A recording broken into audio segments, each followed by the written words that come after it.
welcome. Today we're going to be taking a look at 7 Wonders Duel. This is a 2-player card drafting set collection game where you take the role of an ancient civilization. You'll be drafting cards for resources, upgrading your science or military, or future benefits, or to complete wonders, trying to become the most successful civilization. How do you become the most successful civilization and win the game?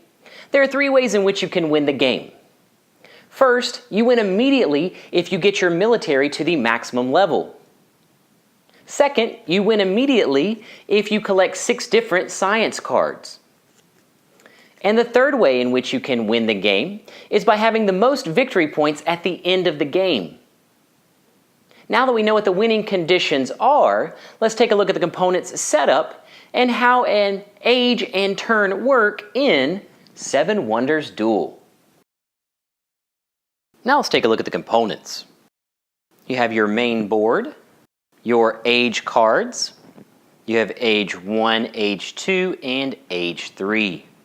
Your guild cards, your wonder cards, your conflict pawn,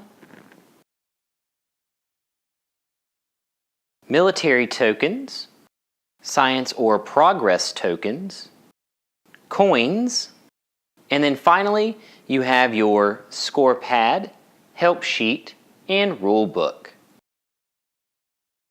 Now let's take a look at the setup. Setup takes 7 steps. Step 1, place the main board between the 2 players. Step 2, place the conflict pawn on the main board. The conflict pawn will go on the center space on the main board. Step 3, place the 4 military tokens on the main board. Step 4, shuffle, draw, and place 5 progress tokens on the main board. Then you will return the remaining back to the box. Step 5, give each player 7 coins from the bank and make a coin pool. Step 6, select your wonders. If this is your first time playing the game, the rulebook has a set of wonders that you will use for each player. But if you played the game before, you would draw 4 wonders at random and then draft the wonders. So the first player would get the first wonder, the second player would get the second and third wonder, and then the first player would get the 4th wonder. And then you would repeat this process again, but switching places, and the person who chose second would then choose first in the second round of the draft. So we're going to be setting this up as if it was our first game. Step 7, you will set up the age decks.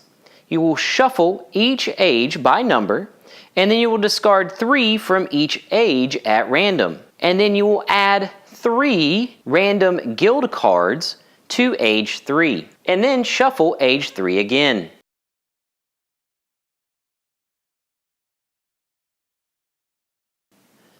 Now let's take a look at the gameplay. A game consists of 3 ages played out in alternating player turns. At the start of each age, the stack of cards should be shuffled and laid out according to the description in the rulebook, and it's also located on the help sheet.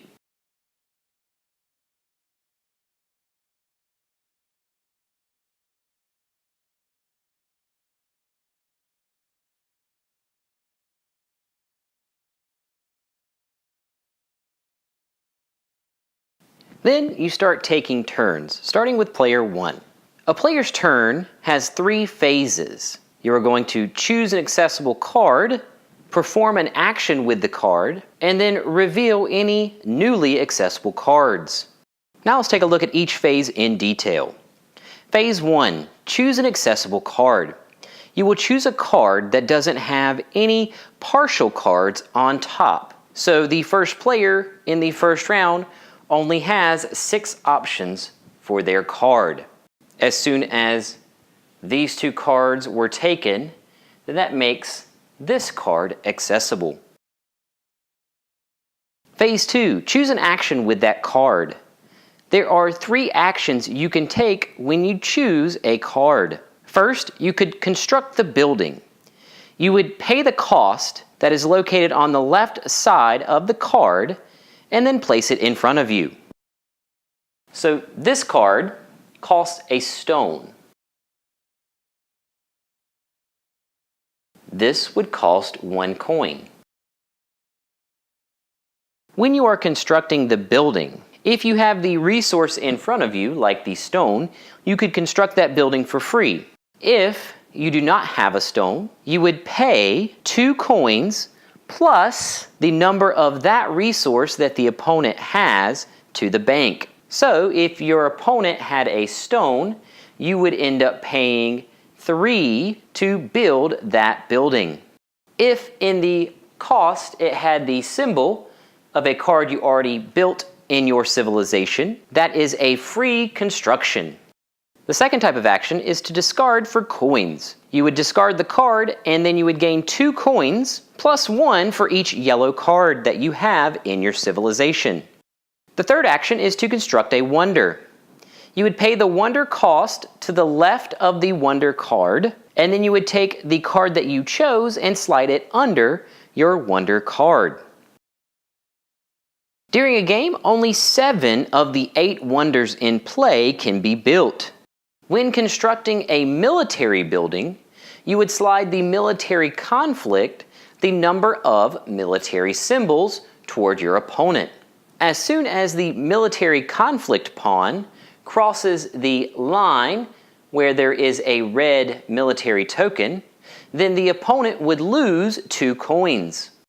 If the military conflict pawn ever reaches the end of the track, the game would end immediately and the player would win through military victory. When collecting science cards, for each pair of the same science symbol that you collect in your civilization, you would gain 1 of the 5 science or progress tokens located at the top of the main board. If a player ever constructs science buildings that have 6 different science symbols on them, then that player wins the game immediately through scientific supremacy. And then phase 3. Reveal any newly accessible card. As soon as a face-down card doesn't have any partial cards on top, it would be revealed. After you finish phase 3, it would go on to the next player's turn, and then turns would continue until all of the 20 cards for that age have been taken. Once that occurs, you would then take the next age cards, set them up as described in your help sheet or the rule book, and then the player with the weakest military would choose who starts the next age. And then ages would continue until either a military victory occurs, a scientific supremacy occurs, or we reach the end of age 3. Once all the cards are taken in age 3, we would go into a final scoring. This is where you would score your civilization, your blue cards, your green cards, yellow and purple, your wonder cards, your progress tokens, your coins, which would be 3 coins for 1 point, and then your military. And then you would add up all your points, and the player with the most points wins through civilian victory 7 Wonders Duel.